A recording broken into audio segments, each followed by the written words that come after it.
Enquanto a China afinca bandeiras bilionárias em petróleo na Venezuela e projeta investimentos estratégicos no Brasil até 2032, os Estados Unidos reposicionam sua frota naval no Caribe para lembrar quem ainda dita as regras do jogo. A América Latina virou uma peça de um tabuleiro global de poder, onde contratos e barris valem mais do que tanques.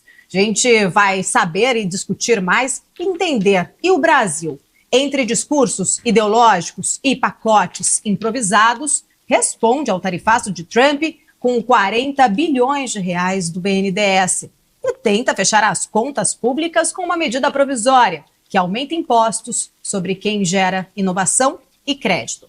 A pergunta é simples: essas medidas, elas reforçam a autonomia econômica do país ou nos empurram para um ciclo de dependência e sufocamento do setor produtivo?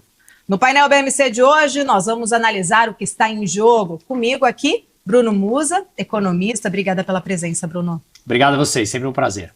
Nosso convidado de hoje, Carlos Honorato, obrigada pela sua presença, por estar aqui com a gente, professor da FIA Business School. Obrigado por estar com vocês aqui hoje. E Roberto Dumas, mestre em economia. Obrigado, Paulo. Um prazer estar com vocês. Dumas, a gente começa contigo. Vamos lá.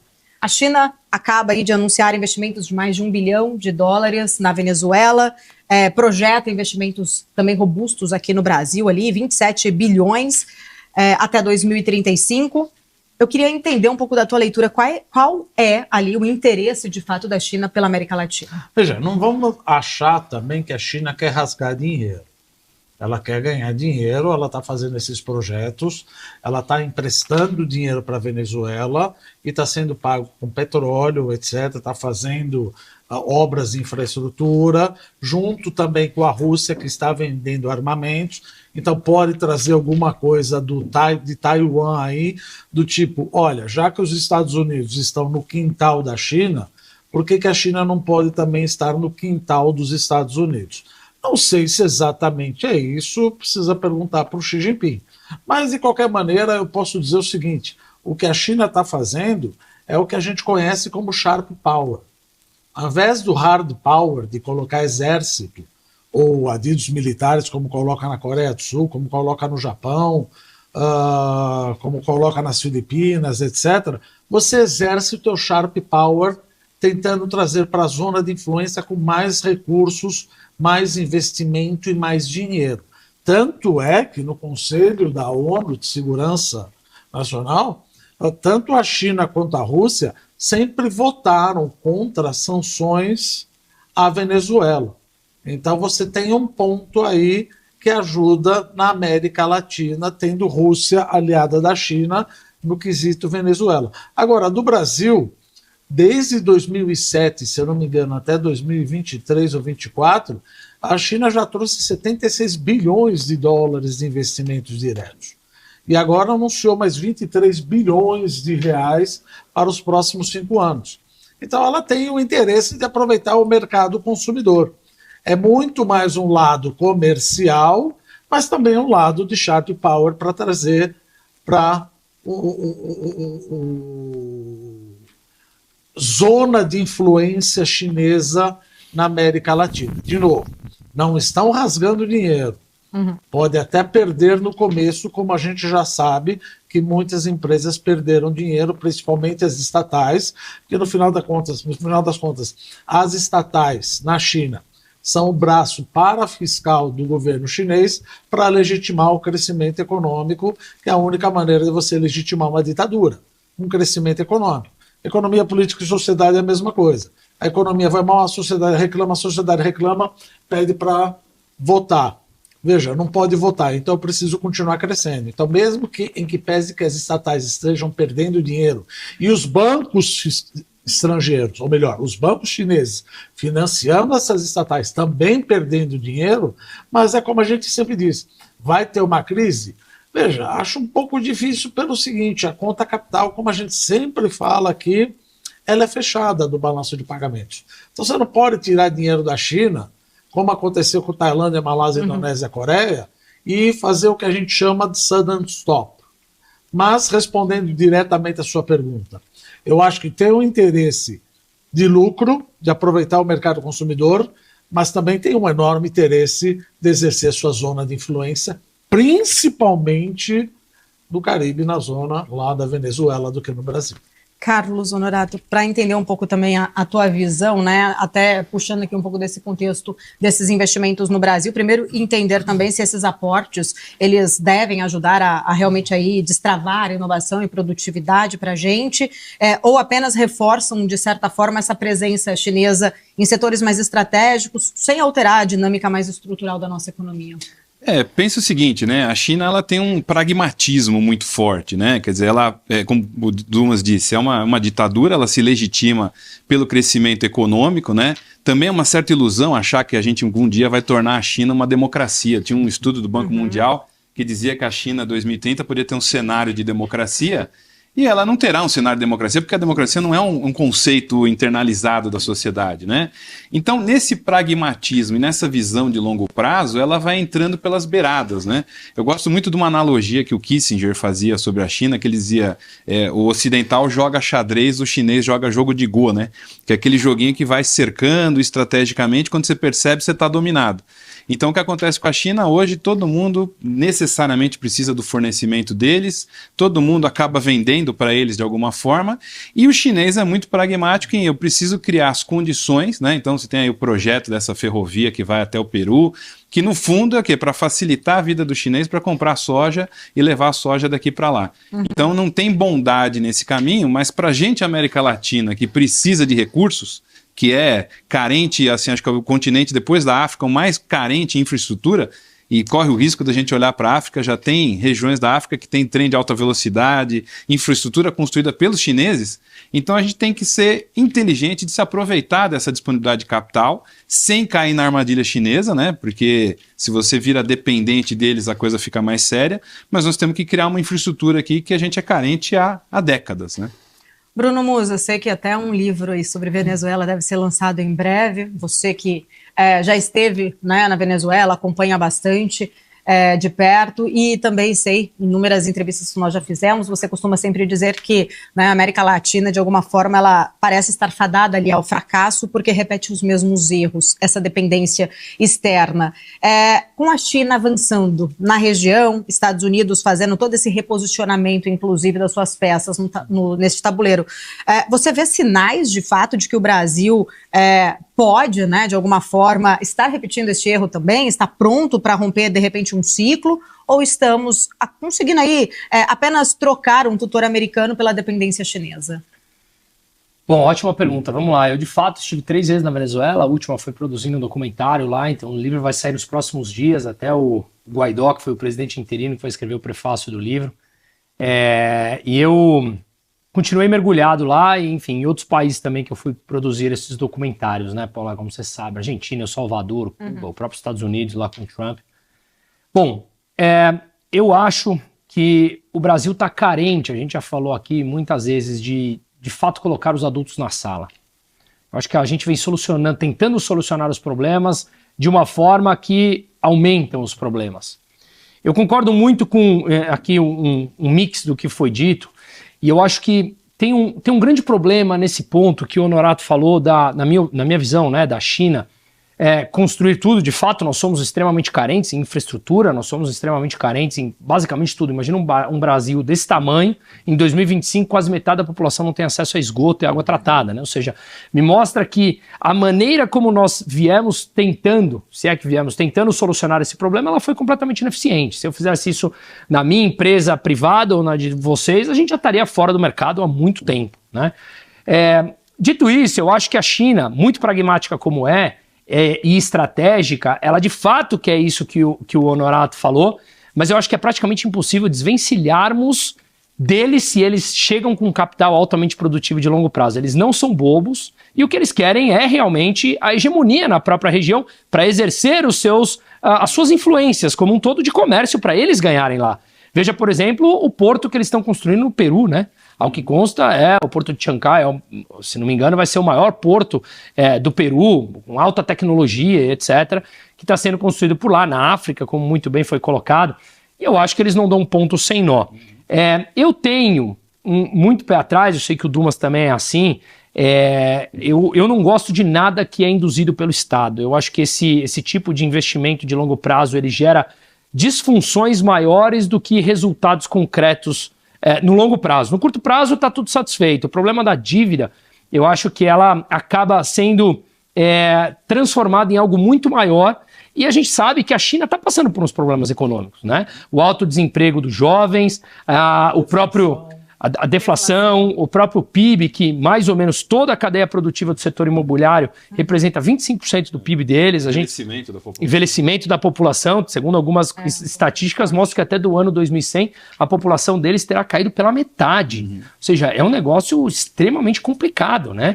E eles estão numa dificuldade imensa de transformar a economia que foi, ao longo desses últimos 20 anos de produção, né? Produzir tudo, construção, produzir portos, aeroportos, rodovias e etc., agora é uma dificuldade imensa em transformar tudo isso em consumo. O consumo interno tem caído bastante dentro da China, o nível alto de poupança, e mesmo assim a população não quer gastar, porque está com certo receio. Um país que tem controle de capitais, né? Um país que, por isso, dificulta a demanda pela sua própria moeda por parte dos estrangeiros. Será que você vai investir altas quantidades por lá, se do dia para a noite Xi Jinping pode simplesmente fechar a minha conta capital?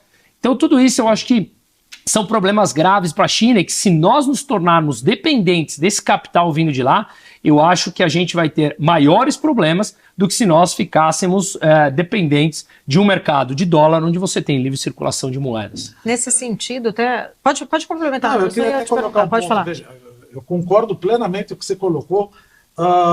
Não é questão de ficar dependente da China. A gente não pode ficar dependente de ninguém. Tá. Quando eu trabalhava em banco, quando a gente entrava no comitê de crédito, qualquer limite ou setor que englobava mais do que 10%, a gente já cortava. Então, você ficar totalmente dependente da China, veja, não estou falando bem ou mal da China, mas países podem ter civil unrest, como aconteceu nos Estados Unidos, como aconteceu no Brasil, pode ter pandemia. Eu não posso ficar dependendo totalmente da China e de nenhum país. E agora, com essa espada de Damocles na minha cabeça, nós estamos tentando diversificar. Ora, essa diversificação já deveria ter começado faz tempo. Nesse sentido, Carlos, acho que o Dumas traz um ponto muito importante, né? E quando a gente pensa na balança comercial, mais de 40%, inclusive, do nosso superávit externo está atrelado a este único parceiro, no caso a China. A Europa pagou caro, por sinal, numa dependência ali, ter amarrado a sua segurança energética à Rússia. Você vê algum tipo de risco, de fato, para o Brasil ter aí atrelada essa dependência a um único parceiro? Com certeza, quer dizer, quando você está dependente de um único fornecedor ou de um único cliente, isso te traz uma vulnerabilidade muito... CFO diria isso, exatamente. Sim. O problema é que quem vende é o marqueteiro, né? O CFO, por ele não existiria empresa, certo? Porque ela só dá despesa. Verdade. E o marqueteiro gasta tudo que não existe para vender o que não tem, né? Então, o grande desafio que eu vejo é que a gente não tem uma visão estratégica de país, né? E assim, qual seria a alternativa? Porque eu concordo, a gente ficar dependendo da China é horrível, a gente depender dos Estados Unidos é trágico, porque ele nem está numa linha de pensamento e investimento. E no fundo, a lição de casa interna, que acho que todos vocês concordam, a gente não faz, né? Eu tive em Brasília semana passada lá, a discussão não permeia ajuste fiscal, corte de gasto, quer dizer... A gente faz ao contrário, não é nem que nem faz, né? Não faz ao contrário. Então, a gente não cria uma alternativa. Então, porque o fato, se eu estou dependente desse, eu preciso descentralizar, se eu sou uma empresa, vendo 50% dos meus produtos para um único cliente, eu não posso do dia para a noite acabar com aquilo. Mas eu tenho que ter uma tendência, uma migração para outra situação, né? E a gente também não pode esquecer que nós estamos num jogo geopolítico. Né? Então, quando eu estou falando de economia, a economia ela se resolve pela eficiência. Na política é poder. Então nós estamos num jogo de poder complexo, né? Até hoje eu considero bizarro como o Trump está queimando as suas pontes com seus aliados, né? Você pegar um aliado como o Canadá e criar dificuldade com o Canadá, me parece, a menos que haja alguma estratégia muito sensacional por trás, é uma estratégia complexa. A Europa, com os Estados Unidos, também tem passado por essa dificuldade. Então, o grande desafio do Brasil é se equilibrar nesses pesos, né?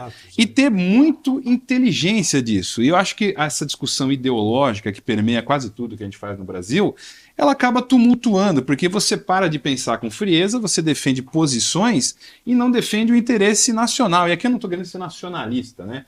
Eu tenho lembrado muito, agora fez 80 anos que o Raul Seixas faleceu. faleceu, né? Tem aquela música Aluga-se, né? Que eu acho fantástica, porque ele fala assim, ó, quer pagar... 30 anos que ele faleceu? Não, desculpa, que ele nasceu. É que faz tanto tempo. Fazendo a conta aqui. É verdade, desculpa. Eu lembro. Desculpa, é que foi agora em agosto que ele faleceu, Mas 80 anos do Raul Seixas. E aquela música é tão confortável, fala assim, então vamos passar para frente e que alguém pague o nosso mingau.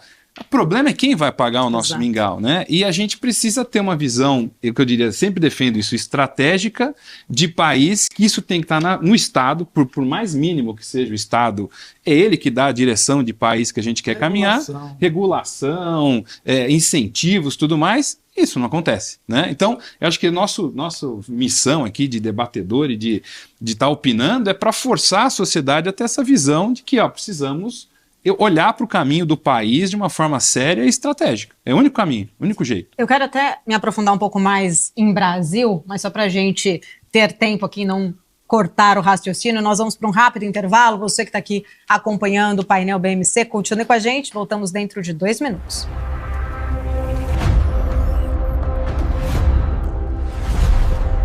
De volta aqui no nosso painel BMC, quero discutir um pouco mais, Bruno, agora contigo, começando aqui, olhando para o Brasil, né? Diante deste tarifaço, o governo anunciando aí 40 bilhões, de fato, ali de reais pelo BNDES para tentar diminuir ou mitigar, né, um pouco mais desses riscos para os setores bastante atingidos. Só que também, por um outro lado, a gente viu recentemente o governo colocando ali, né, uma pressão para ser aprovada aquela MP que acaba aumentando a tarifa, a taxação, em arrecadar ali pelo menos 21 bilhões de reais, atingindo fintechs, fundos, cooperativas, enfim. Essa contradição, né, ela enfraquece de alguma forma a confiança ali do investidor. Quando a gente pensa na nossa política econômica, ela é coerente ou ela é um remendo de fato muito improvisado para só salvar o caixa? Bom, vamos lá. Infelizmente eu não vejo nada de coerência, absolutamente nada. Esse é meu dia a dia na empresa com a parte dos investimentos, que é a minha atividade número 1 ali com os clientes, justamente explicar essa falta de coerência, ou é meio que enquanto você tem uma política fiscal que pisa no acelerador, você tem uma política monetária que precisa puxar o freio de mão, e é uma disputa entre quem ganha. Enquanto você acelera ou quem puxa mais o freio de mão. O duro é que, assim como no carro, a política fiscal tende a ganhar e aí, consequentemente, o teu impacto inflacionário ele é maior. E justamente por isso o Banco Central precisa manter as taxas de juros elevadas nesses níveis, 15% como estamos vendo, para tentar frear esse ímpeto da política fiscal. O grande ponto é que quase metade do crédito no Brasil ele tem algum tipo de subsídio. Quase metade. Isso significa que os juros têm que ser, inclusive, mais alto para conseguir frear, inclusive, esse crédito subsidiado. Inclusive, tem um paper da Mônica de Bolle falando sobre isso. Exatamente porque que o subsídio de crédito faz com que as taxas de juros no Brasil tendem a ficar mais altas. Você abre a torneira de um lado e fecha do outro. Exato, até porque eles são perenes, muitas vezes, esses subsídios. Exato, e não há nada mais eterno do que um imposto temporário. E a mesma coisa funciona para um subsídio, porque depois, para você tirar aquilo, é um grande problema. E para quem não é do meio da economia e está nos ouvindo, o governo capta um dinheiro pagando uma taxa de juros, e ele pega esse dinheiro, que ele te paga uma taxa de juros, digamos, de 15%, e empresta para ele a 5, 10, ou seja, uma taxa de juros abaixo do que a taxa de juros que ele paga. Tem um prejuízo. Esse prejuízo é nosso, é do pagador de imposto. Só que essa pessoa que recebeu esse crédito vai gastar esse dinheiro. Um aumento da oferta do dinheiro, a pessoa vai consumir, você tem um impacto inflacionário maior, os juros precisam ficar mais altos para conter essa alta dos preços. O grande ponto, nós estamos aqui à beira de uma eleição e a gente já vê populismo, não digo nem no Lula 3, eu digo no Lula 1, no Lula 2, no Dilma 1, no Dilma 2, eu lembro muito bem, me corrija aqui, salvo algumas poucas exceções, o BNDES, que você citou na época da Dilma, emprestava juros a 2%, quando a Selic chegou a patamares do quê? 14,75, 14,25 na época dela, 2, 3%. Quem são os privilegiados que recebem os juros a 2, 3%? Você conseguiu? Eu não consegui. Ou seja, escolhido a dedos, os privilegiados, os setores privilegiados, os campeões nacionais, são escolhidos a dedos e chamados de estratégicos. É por isso que quando eu ouço algum político falando de setor estratégico ou estratégia nacional, já me dá arrepio, eu falo para os clientes, cuidado, vamos tomar proteção, porque Eles estão decidindo o que é estratégico para eles. E nesse ponto, quando a gente está muito próximo das eleições, Paula, que você me perguntou sobre o BNDES, sobre, enfim, todos esses incentivos, a questão é que o nível de populismo tende a crescer como de fato já está crescendo. A gente vê uma popularidade que pode ter crescido na margem pelo fato das tarifas, da narrativa e etc., mas a rejeição continua altíssima. E a gente desconhece, eu ao menos desconheço, reeleição com um nível de rejeição acima dos 40%. E nas últimas pesquisas está beirando 51, 52, depende do Instituto de Pesquisa. Então a situação ela é difícil e ele vai continuar acelerando. E ao acelerar, você crava ainda uma piora no ponto central, que é a crise fiscal, que você infelizmente disse que não estão debatendo em Brasília, né? Sim. Você esteve lá, eu nunca estive em Brasília, mas debater isso seria necessário, extremamente necessário. Mas eu acho que tem eu vou deixar e passo a bola aqui com um certo otimismo. Eu acho que em vários momentos a gente já vê pessoas da base da sociedade discutindo sobre isso, sobre a inflação, sobre juros, mesmo que ainda de maneira superficial, já mostra que há um nível de amadurecimento. Quando a população começa a amadurecer e demandar ideias, o único que o político tem medo são pessoas na rua. E as pessoas na rua começando a demandar determinados assuntos importantes porque veem que a sua capacidade e poder de compra está sendo dizimado, graças aos políticos e aos seus gastos exacerbados, eu acho que eu começo a ver uma ponta de esperança, mas a gente precisa mudar a mentalidade brasileira de curto prazo e entender que essa mudança é muito mais a longo prazo. Honorato, até o Bruno trazendo essa questão, né, do fiscal, que isso não é debatido em Brasília. É um assunto, talvez aí, né, não dá para se discutir isso num ano pré-eleição também, como o próprio Bruno colocou. A tendência é que, né, agora a gente veja ali mais medidas populistas nesse sentido. Quais são os riscos, de fato, que você enxerga quando a gente pensa no nosso fiscal, das contas públicas, elas explodirem e o mercado, de alguma forma, talvez subestimando um pouquinho essa preocupação, já pensando até mesmo, talvez ali numa troca, né, em 2026, apesar da gente até discutindo, como o próprio Bruno trouxe, nas pesquisas o próprio presidente vem melhorando. O mercado poderia estar subestimando um pouco essa realidade? Eu acho que o mercado está bem treinado com isso, né? No sentido de que a gente vem nessa situação há quase 40 anos, né? Tem alguns estudos lá, o pessoal do próprio INSPER, acho que é o Marcos... Agora me fugiu o nome dele, mas ele... Não, trabalha com ele na parte de... Mendes, não é? Marcos Mendes, ele tem um trabalho muito bacana que ele diz, olha, a origem do problema fiscal brasileiro é a Constituição de 88, né? Sim. Que criou um monte, esse novelo todo amarrado que você falou muito bem, quer dizer, é tudo entrelaçado. Fazer o bem é bom. Oi? Fazer o bem é bom. Exato, mas de onde vem o dinheiro? De onde vem disso, né? Então, esse novelo, esse emaranhado é muito complicado e alguém precisa começar, porque quando o novelo está muito atado, você tem que cortar o nó, né? Então, o que eu acho que a pressão que a gente tem que fazer é em cima de quem decide essa questão de gastos. Hoje, tanto o Paulo Guedes lá atrás como o Haddad tinham, sei lá, 6% de liberdade com orçamento, o resto vem tudo engessado, travado, destinado, né? Então, essa discussão mais séria, e vai ter que vir da sociedade civil, porque se você depender de quem está se beneficiando disso lá, que são os três poderes, isso não vai acontecer. Não vai. Então, nos cenários que a gente tem estudado, 2026 vai ser um ano bom. Por que vai ser um ano bom? Porque você vai torrar dinheiro até não poder mais, vai ter essa pressão fiscal, né? O consumo vai aumentar. Agora, 2027 é que o futuro a Deus pertence. Que a gente não sabe o que vai acontecer. A própria Simone Tebet falou que nós vamos entrar no shutdown em 2027 se nada for feito e vou ter que fazer um novo arcabouço fiscal. Mas esse shutdown é criado pelo próprio governo.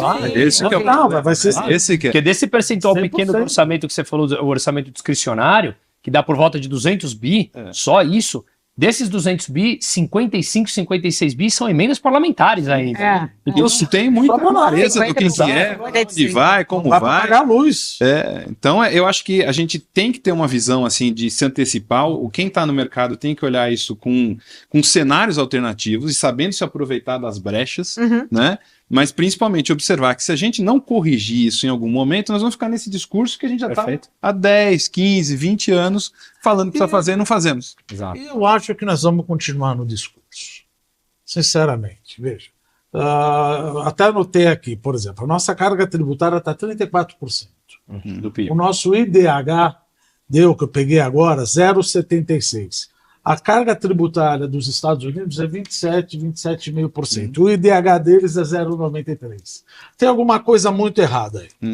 Se você quiser realmente fazer uma reforma fiscal, vamos parar de falar super salário, super salário. Super salário você ganha pela moralidade. Mas como dizia Ciro Gomes, isso não faz bilhão. Isso não faz milhão. O certo seria aonde que eu conseguiria 1 trilhão. Primeiro ponto, eu sei que agora eu vou arranjar hater, todo mundo vai ficar bravo comigo. O salário dos pensionistas e dos aposentados tem que ser corrigido pela inflação, não pelo salário mínimo. Óbvio, sim. E o salário mínimo ele sobe de acordo com o PIB. Não é de acordo com o PIB per capita. Ou seja, é o maldito CUT, custo unitário do trabalho, que o salário tem que subir de acordo com a produtividade. E outro, o aposentado, ele já está aposentado. Ah, mas ele contribuiu, mas ele ganhou. E os auxílios também. Aos auxílios também. Agora ele pode pegar o dinheirinho dele e comprar uma NTNB. Ele não precisa receber salário mínimo. Agora, fica a pergunta, qual é a probabilidade disso ser mexido em 2026, 2027? Ô Bruno, nesse sentido, você já falou aqui comigo em outras vezes que o ajuste fiscal ele pode acabar vindo pela inflação. Sim. Né? Que é a pior das que é a pior das situações, exatamente Back isso. to 80s, né? É Pois isso aí. Volta para os anos 80. É isso aí. É exato. É E esse é o meu ponto. Qual é a distância, ou se a gente consegue pensar ali, qual é a chance ou o risco, né, que nós podemos estar, de fato, nos aproximando daquele cenário de hiperinflação como vivemos na década de 80? Veja, aquele cenário de hiperinflação, eu acho que não dá para zerar a probabilidade, mas eu acho ele altamente improvável. Eu acho que determinados arcabouços institucionais foram criados ali no final dos anos 90. Concordo que alguns já foram destruídos, por exemplo, a do superávit. Para quem não lembra, eu tinha o tripé macroeconômico, que era a meta de inflação, meta de superávit e câmbio flutuante. A gente tem câmbio flutuante, a gente tem meta de inflação que não atinge faz tempo, todo semestre o Banco Central tem que ir lá soltar a cartinha dele, tanto é que basicamente o governo já trabalha com o teto da meta, ele deixa de lado a meta. Isso é um absurdo. E o outro ponto é que o superávit, à exceção dos últimos 2 anos do governo Bolsonaro, a gente praticamente matou. Então, o superávit primário, e convenhamos aqui, tá? O Lula criou o superávit nos primeiros governos dele, o petróleo estava lá em cima, as commodities lá em cima, a China construindo o país, comprando absolutamente tudo, e produziu superávit, só que o que fez com o superávit? Distribuiu juros subsidiados, amigos do rei, petrolão, mensalão, agora INSSzão, enfim, tudo que a gente sabe como aconteceu. Portanto, tudo isso poderia ter sido encaminhado para um resultado de fato de incremento de produtividade que no Brasil, em termos reais, está praticamente estagnado.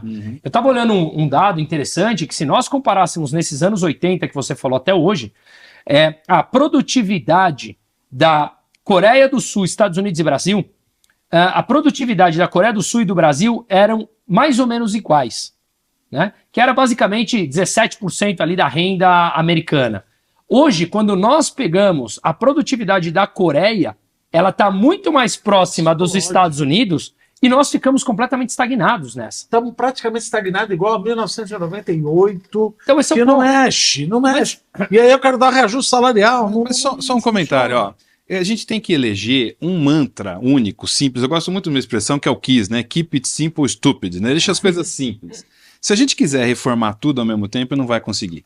Agora, se você elege, por exemplo, o superávit primário, que é uma das coisas que, veja, Que ajuda muito, ajuda no jogo. Exato, da Argentina. Exato, quer dizer, se a gente pegar só isso, então vamos abandonar tudo o resto que dá ruído e vamos falar assim, vamos voltar para a ideia de um superávit primário. E aí fazer o ajuste à brasileira, que é o ajuste meio do puxadinho. Ah, não dá para tirar tudo daqui, não dá para puxar de lá, o Congresso não deixa aqui. Mas se você volta para um superávit primário, no médio e longo prazo, você começa a ter um equilíbrio. Aí você vai discutir questões mais estruturais. Porque se você já quer reformar a casa inteira, você não tem dinheiro, começa a casa torta, não tem dinheiro para pintar, não tem como reformar a parede. Nem mentalidade para isso, porque convenhamos, você que convive em Brasília, você deve saber melhor do que eu, que grande parte dos parlamentares lá não tem a menor ideia de discussão profunda de economia. Exato. Não tem a menor ideia. Mas lá tem dificuldade para exatamente da dívida, menos o crescimento econômico. Até não é à toa que nós também chegamos numa situação como essa, né? Eu acho que fica talvez muito claro. Mas só para completar ali rapidamente, eu acho que naquele sentido da hiperinflação, a gente não pode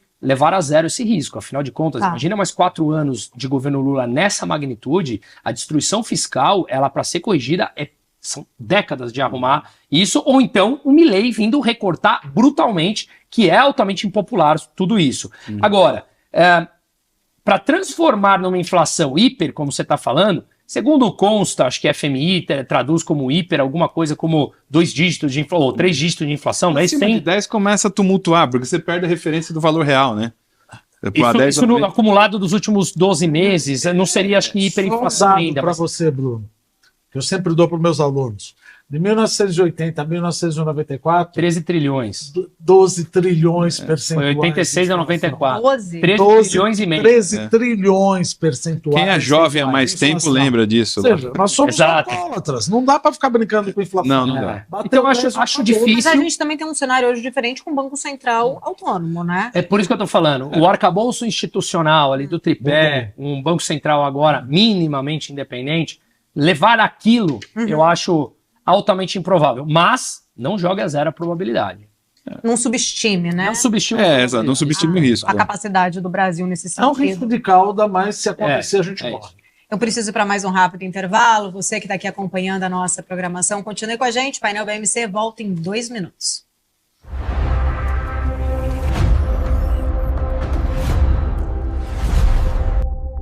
Estamos de volta aqui no Painel BMC, retornando a nossa discussão no meio da questão fiscal como um todo, né, que estávamos falando. A gente tem ainda uma grande discussão do MAS acontecendo em Brasília, justamente para votar um projeto de isenção do imposto de renda para quem ganha até R$5 mil mensais. O governo, quando mandou esse projeto para ser votado na Câmara, tinha ali uma compensação, né? Essa compensação de aumentar a taxação ali em grandes fortunas, lucros, dividendos, remessas ao exterior, enfim. A gente sabe que isso já enfrenta forte resistência e que, de fato, como falávamos anteriormente, né, ali os interesses, muitas vezes os lobbies acabam prevalecendo. Entender um pouquinho da tua visão, qual é o risco da gente ver uma medida como essa sendo aprovada sem ter, de fato, uma compensação ali? É um risco enorme, mas vira aquela coisa, nós estamos praticamente anestesiados. Eu falo sempre o seguinte, o que é mais uma flecha para São Sebastião? Puxa vida, cada vez vem um projeto. Aquela vez que o Haddad falou que, olha, eu tenho um projeto de corte fiscal, mas antes disso, vamos começar o regime, mas vamos começar em brigadeiros, que é o quê? Vou dar uma isenção para quem ganha 5 mil. Agora quer aumentar? Da onde que eu vou tirar isso aqui? Aumentar ainda mais a minha carga tributária? Se eu não aumento a carga tributária, eu vou ter que pedir dinheiro para alguém. Aí vem aquele negócio, keep it simple. Se eu vou pedir dinheiro para alguém, a taxa de juros sobe. A taxa de juros sobe, vem uma neoindústria 4.0 pedindo queda de juros da Selic. Meu Deus do céu, ainda não aprenderam que taxa de juros é termômetro. Então eu não vejo a possibilidade de você repetir, eventualmente, uma lei de responsabilidade fiscal ou a regra de ouro, que de certa maneira foi abandonada, para aumentar de 5 mil para 10 mil, para 15 mil. Ora, dá isenção para 30 mil. Quem vai pagar isso daí? No final das contas, você vai dar dinheiro com uma mão, só que você vai tirar dinheiro da outra com curva de juros mais estipada. Não adianta brigar com o Banco Central. O Banco Central determina a taxa de juros de um dia. Quem determina a curva de juros somos nós, poupadores. Só que isso daí acaba estipando. Então, falando um pouquinho de trade, eu acho que o mercado está tradando alguém mais, ou melhor, menos populista para 2027. Porque não é possível, vendo que o custo de carregamento real da dívida pública está entre 6% e 7%, que é a dinâmica da dívida pública. Você não vai crescer 6% e 7%. Eu vou ter um déficit primário. Todo mundo fala 0,25. 0,25 é balela, gente. 0,25 eu tiro Rio Grande do Sul, tiro precatório, exportação, tiro precatório, tiro INSS. Sobra dinheiro na tua casa? Pô, sobra. Sobra. Então, como diz o Van Dijk, eu gosto muito. Eu falo, parem de olhar o superávit primário. Claro. Vamos começar a olhar a dívida pública. Dívida pública vai bater 80%. Aí vem o outro falar, mas os Estados Unidos têm uma dívida pública muito maior. Sim, quantas vezes os Estados Unidos deu calote da dívida pública e quantas vezes eu dei? Como você bem colocou, 13 trilhões percentuais. Isso não é calote da dívida pública? Está querendo realmente calote dizer branco. Que eu gozo do mesma credibilidade que os Estados Unidos É isso aquele que defende outros países têm dívida pública, a nossa não é tão alta. Sim, mas olha a credibilidade que o governo, o Estado, não é falar do governo, do Estado tem comparado com os outros estados que têm uma dívida pública como o do Japão. Honorato, nesse sentido, o Congresso aí... Me animei um pouco, né? Não, tá ótimo, é isso, acho que todo o sentido. A gente olhando ali, né, cobramos sempre aqui a questão do Executivo, mas o Congresso também, ele tem as suas peculiaridades nesse sentido. E o Judiciário também, né? Também, mas agora aqui, nesse caso especificamente, derruba compensações, amplia gastos, cria novas isenções, alimenta também esse risco fiscal. Como que você vê, né, ali esse desgaste, né? Muitas vezes o Congresso está jogando fogo aí, talvez, né, jogando gasolina nessa fogueira, justamente aí com talvez um interesse, um viés até mais político para enfraquecer o governo Lula 3? O Congresso, ele nos últimos anos, né? Veja, a única vantagem que a gente teria de uma crise, que, por exemplo, que levou a gente para o plano real, foi a complexa falência de quase tudo ali na economia, né? Da moeda, exatamente. Então, de todo caso, o Congresso brasileiro, Brasília e todos os membros ali, todos os entes daquele composto, eles só vão se movimentar no interesse da sociedade no momento em que a coisa desandar. Né? E que é justamente essa coisa, a gente voltar para um cenário inflacionário é a pior coisa que pode acontecer no país, e eu acho que a sociedade brasileira não aceita. Se tem uma das poucas coisas que a gente aprendeu é que inflação é ruim. Isso está mudando o nosso DNA. As pessoas, o trabalhador, o cara que está ali no ponto o jovem, ele não, exato, ele não sabe o que é inflação, né? Então, na verdade, você só vai ter uma mudança radical ali quando você tiver uma crise. Achar que, em um bom grado, eles vão se unir para fazer um projeto de reconstrução nacional, isso provavelmente não vai acontecer. Agora, eu acho que tem um papel da sociedade, né? E a gente tem que pensar que assim, o mercado financeiro, ele é uma parte da sociedade, né? Porque você vai para Brasília, você vê o agro hoje está sofrendo muito com a questão do crédito, tem um problema seríssimo de inadimplência, não só no agro, mas em todos os setores que dependem de distribuidores. Então, você tem várias pequenas bombas relógio aí montadas na economia que precisam ter uma atenção. E aí o cobertor é curto e o negócio já está mal ajambrado, né? Só que o mundo também vive uma situação complexa, né? Então, a gente também tem que tomar cuidado para não ser mais realista que o rei, vendo que o complexo, a economia global está vivendo um momento de reorganização. Então, infelizmente, diante do possível, né, a gente tem que tirar um 6 para passar, a gente tem que administrar isso olhando externamente de uma forma, na minha visão, não subserviente, mas também não entregando todos os anéis para o mesmo cliente ou fornecedor, mas do outro lado, forçar, como membros da sociedade, que quem está no comando tenha uma visão um pouco mais pragmática. Aí, quando vocês falam de uma agenda com uma alternativa, eu lembro que um filósofo, não lembro quem falou isso, que disse o seguinte: o Brasil só vai ter uma melhora quando tiver um presidente que foi alguém que nasceu depois do regime militar. Porque todo mundo que viveu o regime militar de uma certa medida está contaminado ideologicamente para um lado ou para o outro, né? Então, de repente, você precisa realmente pensar em pessoas novas que tenham uma visão, eu diria, mais moderna, mais prática, mais antenada. Só que eu não sei se isso vai acontecer na próxima eleição. Quer dizer, eu acho que ainda tem um rescaldo aí para próximos anos. Ô Bruno, olhando, né, para este cenário político até, depois da CPI do INSS, a gente vê ali um enfraquecimento ainda maior politicamente, né, falando do governo mais enfraquecido. E a pergunta que eu fiz para o Honorato é sobre essa discussão até da isenção ali, retirando essa compensação, se isso sangraria ainda mais o governo, impondo até mais derrotas, travando pautas-chave. Até que ponto você enxerga essa perda aí de capital político, comprometendo mesmo a agenda econômica? Se essa questão do risco fiscal hoje, ela vem muito mais pela falta de estratégia do governo ou também desse conflito mais aberto aí com o legislativo? Bom, vamos lá. O primeiro ponto, eu acho que talvez um pouco dos dois, mas eu não acho que seja falta de estratégia do próprio executivo. Eu acho que isso é método. Se nós analisarmos, esse é o pensamento dele. Ele sempre falou, gasto é vida, temos que gastar. Ele continua falando, quando ele pega o microfone na mão. Quando ele foi eleito, ele falou, uma estupidez esse teto de gasto. Exato. Ele sempre falou, ou seja, a ingenuidade é de quem acreditou. Me desculpe, sempre foi claro. Eu costumo falar, todo mundo sabe o meu posicionamento, eu acho que o Lula, ele teve uma vez na vida que talvez ele tenha falado a verdade, e foi dessa vez que ele falou que ia gastar. Ou seja, quando ele fala que vai gastar, aí as pessoas duvidam? Então, aí me parece um pouco mais de ingenuidade da coisa. O Dumas falou exatamente essa frase logo no começo. A surpresa está surpreendente estarmos surpresos. Surpreendente estarmos surpresos. Pois é. Então, o meu ponto aqui é que, como eu sempre falei, a minha visão, em respeito a todo mundo que discorde disso, eu acho que é um projeto de poder que começou lá atrás, não é de hoje.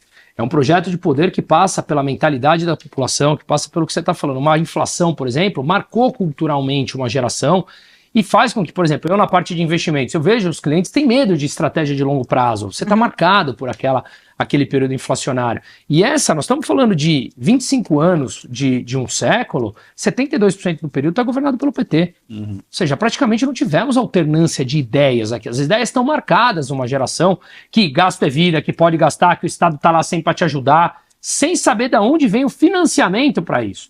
Só que as pessoas começam a entender na marra que, por mais que não tenhamos uma inflação muito maior, o poder de compra das pessoas, especialmente dos mais pobres, estão sendo dizimados ao longo do tempo aqui. Tá caro a vida aqui, pelo menos aqui em São Paulo, tá tudo muito caro. E tudo isso é perda do poder de compra. E aqui envolve um grande ponto. Quando as pessoas entendem um conceito errado da inflação, que comumente é aceita como a alta dos preços, então você culpa o empresário. Se a inflação é alta dos preços, eu culpo o empresário, o dono do hortifruti que subiu o preço. Ele é o malvado. Mas quando você entende que a inflação, a alta dos preços, é um resultado, uma consequência da desvalorização da moeda, você fala, então pera lá. Então a culpa não é do seu Manuel aqui. Mas quem é responsável pela moeda? É o governo, que foi o grande ponto do Plano Real, né? Os pilares ali. A responsabilidade da moeda vem que o governo, que gasta mais e produz déficits recorrentes, leva uma desvalorização da moeda, portanto a culpa é do governo e não é dos empreendedores como um todo. Então, dito isso, quando você começa a entender esse jogo, a população fazendo mais pressão sobre isso, o centrão que migra de um lado para o outro de acordo com seus interesses próprios, indo na tua resposta, Paula, eu acho que o centrão está fazendo de tudo para abandonar o Lula e para fazer sangrá-lo. Tem até um analista político que chama Roberto Reis, seria legal um dia chamá-lo aqui, eu acho ele fantástico, ele presta serviço para grandes bancos também, e ele fala isso, que para ele a grande probabilidade é que Lula sequer concorra no ano que vem. Analisando o nível de rejeição dele, aos 81 anos de idade, você tem um ano mais de populismo, isso pode fazer com que a situação econômica, por mais que acelere a atividade econômica, a alta dos preços seja inevitável, que corroa o poder de compra da população, e tudo isso faz com que o centrão esteja cada vez mais, no meu entender, desidratando o próprio Lula para arquitetar seja o Tarcísio tal, que também tem alinhamentos ali, o Ademar Costa Neto, Kassab, etc e tal. Ou seja, é o Brasilzão funcionando. Mas, de qualquer maneira, para trazer um mínimo de conforto e respiro na economia, é razoavelmente simples, como ele falou. Produz um superávit primário, você já vai ver as curvas de juros longas caindo, você já vai ver o dólar apreciando, o real apreciando frente ao dólar, os preços estabilizando. Depois você cria um ambiente para consertar todos os outros problemas estruturais. Eu concordo 100% com isso. Então, para mim, e já termino, é estratégia. O Lula está percebendo isso. Ele está cada vez mais ideológico, na ala ideológica dele, de controle de poder, na minha opinião, vou gastar populismo, e o centrão cada vez mais vendo que o nível de rejeição é alto, falando, vou abandonar o barco, mesmo tendo alguns ministérios nesse governo. Eu preciso ir para o último intervalo. Você que está aqui acompanhando o painel BMC, continue com a gente, voltamos dentro de 2 minutinhos.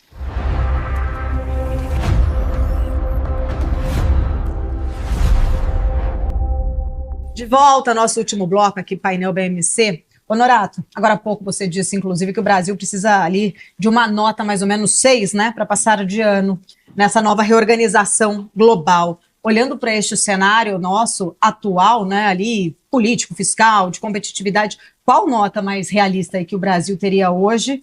E entender, né, se de fato a gente está mais perto de uma aprovação ou de uma repetência nesse exame final. Eu costumo dizer que o Brasil, a gente tem um misto de complexo de inferioridade crônico com soberba. Então, quando as coisas estão indo mal, a gente é o pior país do mundo. Quando está indo bem, nós somos fantásticos, melhor Copa do Mundo e tudo mais, né? Então, como alguém que tem essa visão bipolar, tirando 6, 7 para passar, é a nota que a gente busca. A gente não está buscando nota 10, né?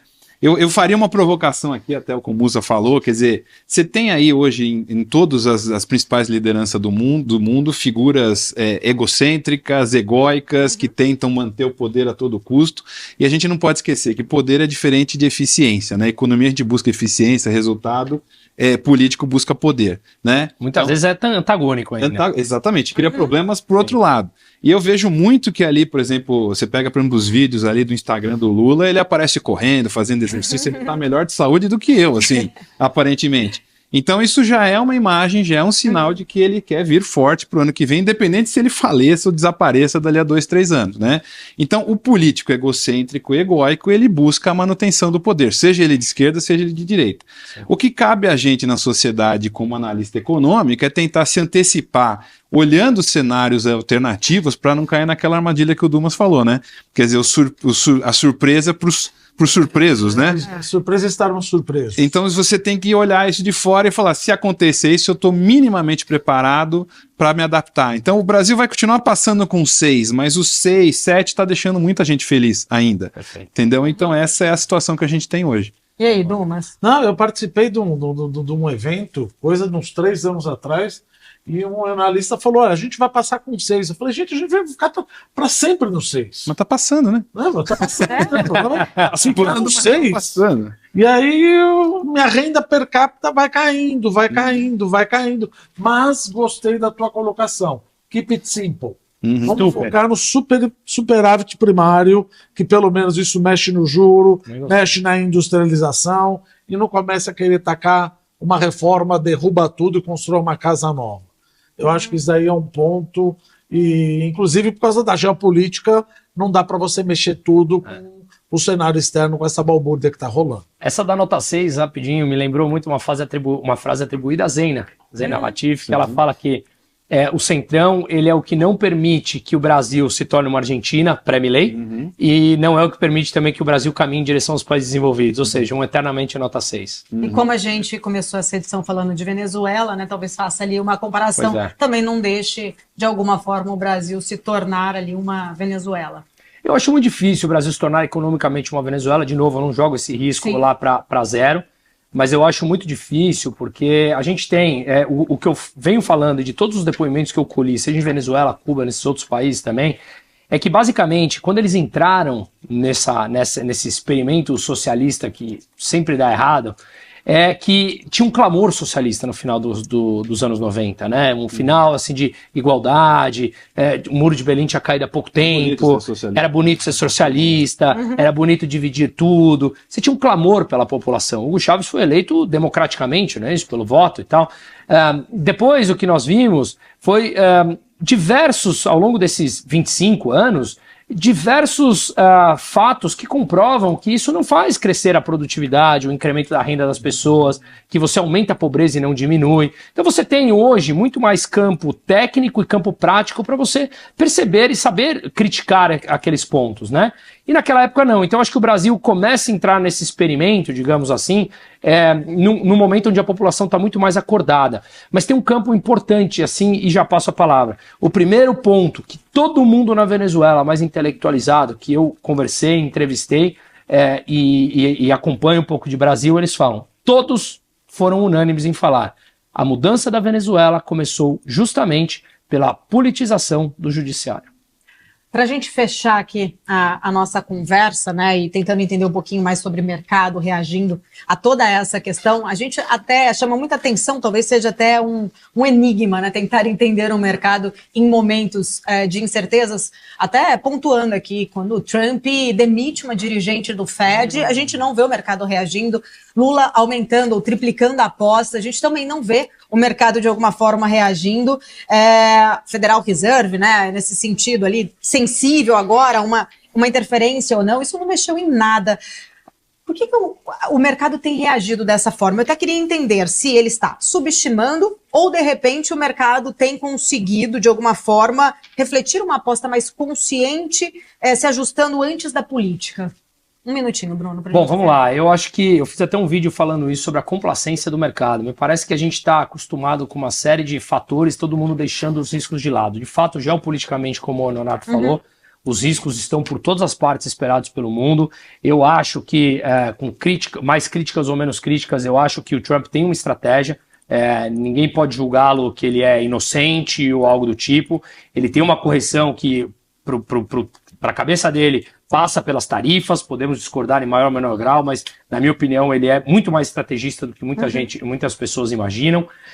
E dito isso, eu acho que a gente está passando por um momento complicado, mas o mercado ainda está acreditando que, se a gente analisa, por exemplo, o S&P 500, de toda a alta dele, 75% vieram de empresas de tecnologia, né? Então está muito concentrado essa alta ainda, né? Que acaba trazendo dinheiro para cá com diferencial de taxa de juros. Tudo isso eu acho que mantém o mercado ainda em níveis mais próximos das máximas lá nos Estados Unidos, e querendo ou não, aqui no Brasil também está alto, né? Muito próximo de 140 mil pontos, apesar que em dólar o EWZ está lá embaixo em níveis que não anda praticamente há 15 anos. Então, eu acho que tudo isso me parece que os mercados ainda estão um tanto quanto anestesiados frente a um risco maior que pode acontecer, apostando numa concretização de todo esse arcabouço geopolítico complicado que a gente vive. Honorato, tem um minutinho aí, seu entendimento, né? O que explicaria esse descolamento entre essa euforia, talvez, dos preços ali do mercado e a realidade? A gente tem que keep it simple, mas não pode ser simplista, né? Quer dizer, todo mundo aí é experiente nessa história, quer dizer, o mercado não é feito de bobos. Eu acho que tem um componente que o mercado americano aposta, que é a produtividade vinda da inteligência artificial, que isso vai ser uma quebra de paradigma muito grande. E quando esse ajuste vier também, ele vai ser forte. Por isso que a gente tem que se antecipar, porque em algum momento vai vir, certo? Esse crescimento exacerbado não para. Então, eu acho que não tem ilusão. Tem operadores de mercado, as pessoas olhando para os seus interesses, observando isso com calma e aproveitando as ondas, né? Sabendo que esses ajustes, como é natural da economia, vão vir aí para frente. Roberto Dumas. Me assusta um pouco o jeito que Trump está tratando o Banco Central, Federal Reserve. Se a gente pegar lá em 2008, o Prêmio Nobel da Economia, Cleveland Prescott, que ele falava sobre a inconsistência dinâmica, veja, você está com um CPI de 2,7, com um PPI de 3,3, um PCI de 2,7. A meta é 2%. Mas estou olhando o payroll. Sim, mas eu olho a inflação. Se você deixar de olhar a inflação, de acordo com a teoria de inconsistência dinâmica, eu vou buscar uma inflação mais alta. Vou buscar uma inflação mais alta, o PIB não cresce, como vimos em 2015 e 2016 no Brasil. Ninguém está dizendo que isso vai acontecer. Mas você abandonar a meta da inflação e já começar a cortar a taxa de juros, setembro já está no preço. Setembro, dezembro, é que nem você falou, não é só o Brasil. O ser humano, ele é soberbo, ele fala que está tudo bem, está nevando, ou ele acha que tudo vai ser destruído. Ou seja, você está com uma inflação acima da meta. 3,3, 2,7. Da onde você tirou que vai cortar 2 vezes a taxa de juros? Pode ser que eu esteja enganado. Mas o payroll não é tudo. Eu preciso olhar e o impacto do tarifaço não chegou ainda. Então é melhor você não cortar agora, ou cortar uma vez, e esperar ver o efeito do tarifaço para cortar depois de dezembro. Tema bom para a gente discutir na semana que vem, até porque o nosso tempo agora já chegou aqui na reta final, mas tem, acho que, muitos elementos interessantes. Quero agradecer. Obrigada. Obrigado. Obrigada, Honorato. Bem-vindo. Obrigado, Bruno Moura. Obrigado, foi um prazer, Honorato. Prazer com vocês também. Muito obrigado. Semana que vem, a você também que está aqui acompanhando a nossa programação, obrigada pela audiência. Continue acompanhando a BMC News. Painel BMC volta na semana que vem. Tchau, tchau.